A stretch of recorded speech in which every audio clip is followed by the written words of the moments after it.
Assalamualaikum warahmatullahi wabarakatuh. Halo teman-teman, perkenalkan saya Sofian Fitriani. Selama beberapa minggu ini, saya akan mengajak teman-teman untuk mengkaji beberapa karya sastra yang telah saya baca melalui video unggahan saya. Pada kesempatan kali ini, saya akan membahas mengenai salah satu karya sastra Angkatan Balai Pustaka. Angkatan Balai Pustaka juga disebut dengan Angkatan 20-an yang lebih banyak menuliskan tentang persoalan adat yang kaku, kebebasan individu yang terkungkung, penindasan hak perempuan, serta kesewenangan kaum tua terhadap kaum muda. Nah, teman-teman, salah satu karya sastra pada Angkatan Balai Pustaka yaitu ada roman Azab dan Sengsara.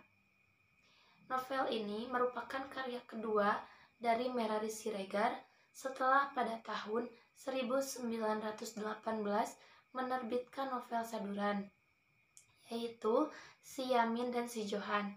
Novel Azab dan Sengsara diciptakan berdasarkan pengamatan penulis terhadap kehidupan masyarakat yang ada di sekitarnya, sehingga ia sudah terbiasa dengan adat masyarakat yang berlaku di daerahnya. Novel Azab dan Sengsara ini mengandung 3 permasalahan, yaitu mengenai perjodohan, materialisme, dan perdukunan. Roman Azab dan Sengsara mengisahkan tentang kisah percintaan dua orang anak muda bernama Aminuddin dan Maryamin. Keduanya masih memiliki ikatan persaudaraan. Ayah Maryamin merupakan kakak dari ibunda Aminuddin, sehingga meskipun Maryamin merupakan sepupu dari Aminuddin, tetapi marga mereka berbeda. Dalam adat masyarakatnya, hubungan antara Aminuddin dan Maryamin tidak menentang aturan. Bahkan hubungan ini di antara keduanya bagus dilaksanakan pernikahan karena dapat memperkuat tali perkauman di antara kedua keluarganya. Pada awalnya, hubungan antara Aminuddin dan Maryamin berjalan lancar.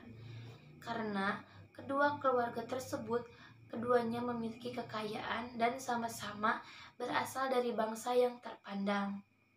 Ayah Aminuddin, yaitu Baginda di atas, merupakan seorang kepala kampung yang dihormati dan disegani oleh masyarakat Sipirok. Sedangkan ayah Maryamin, yaitu Sutan Baringin, merupakan seorang yang terkenal boros dan serakah. Hal tersebut terjadi karena adanya kesalahan dalam pola asuh dari orang tua Sutan Baringin yang selalu memanjakannya, sehingga karena wataknya tersebut, ia sering berperkara dengan orang lain mengenai harta. Permasalahan yang dialami Maryamin semakin berat. Ketika meninggalnya Sutan Baringin, kepergian ayah dari Maryamin menyebabkan keluarganya kehilangan semua kekayaannya. Sehingga kini keluarga Maryamin tak lain hanyalah sebagai keluarga miskin. Namun Aminuddin dan ibunya tak pernah mempermasalahkan hal tersebut. Mereka masih menginginkan Maryamin sebagai istri Aminuddin. Tetapi permasalahan lain datang dari ayah Aminuddin yang tidak setuju Maryamin menjadi menantunya. Baginda di atas menganggap bahwa pernikahan tersebut hanya akan merendahkan derajat keluarganya, sehingga Baginda di atas merencanakan akan menjodohkan Aminuddin dengan gadis lain yang tentunya lebih sepadan dengan keluarganya.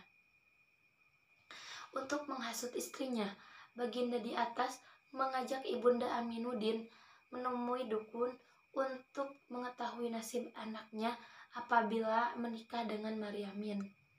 Pada saat itulah dimanfaatkan oleh Baginda di atas untuk mengelabui istrinya. Dukun menyebutkan bahwa pernikahan antara Aminuddin dan Maryamin memiliki dampak yang kurang baik untuk kedepannya.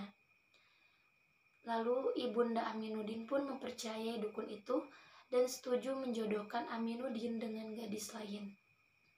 Tanpa sepengetahuan Aminuddin, ketika ia sedang merantau ke Medan, Baginda di atas telah meminang gadis yang berasal dari bangsawan kaya raya untuk dijadikan menantunya. Setelah mengetahui perjodohan tersebut, pada awalnya Aminuddin menolak. Ia tidak terima dengan perjodohan tersebut. Tetapi meskipun Aminuddin kecewa, ia tidak bisa menolak gadis yang telah dijodohkan oleh ayahnya. Sehingga ia harus rela berkorban perasaan demi menjaga nama baik keluarganya. Di sisi lain, Maryamin pun ikut bersedih karena tidak jadi menikah dengan Aminuddin. Ia jatuh sakit. Namun tak berselang lama, setelah pernikahan Aminuddin, Maryamin dipaksa menikah dengan lelaki yang telah ibunya pilih yang memiliki kekayaan. Ibunya berharap pernikahan itu akan mengurangi beban Maryamin. Namun, setelah menikah, Maryamin dibawa suaminya ke Medan. Dan ternyata pernikahan mereka tidak seperti yang diharapkan ibunya. Lelaki tersebut ternyata memiliki penyakit kelamin yang dapat menular, sehingga Maryamin selalu menolak apabila diajak berhubungan intim.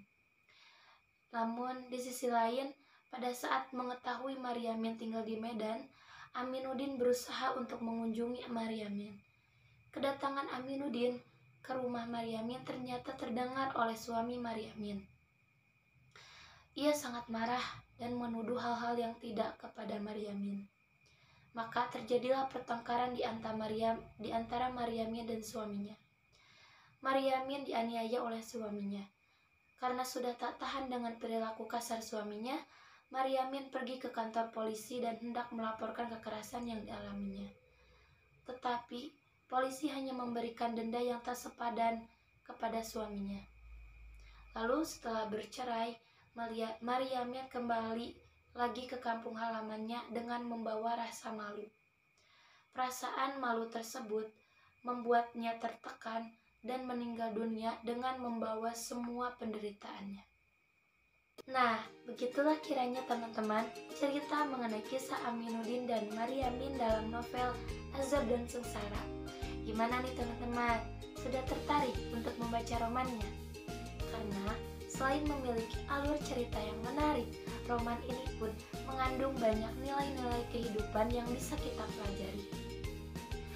Oke, sekian untuk video kali ini. Jangan lupa nantikan kisah-kisah selanjutnya ya. Nah, kalau teman-teman penasaran dengan cerita-cerita selanjutnya, teman-teman boleh banget nih subscribe channel ini dan aktifkan lonceng notifikasinya. Terima kasih. Wassalamualaikum warahmatullahi wabarakatuh.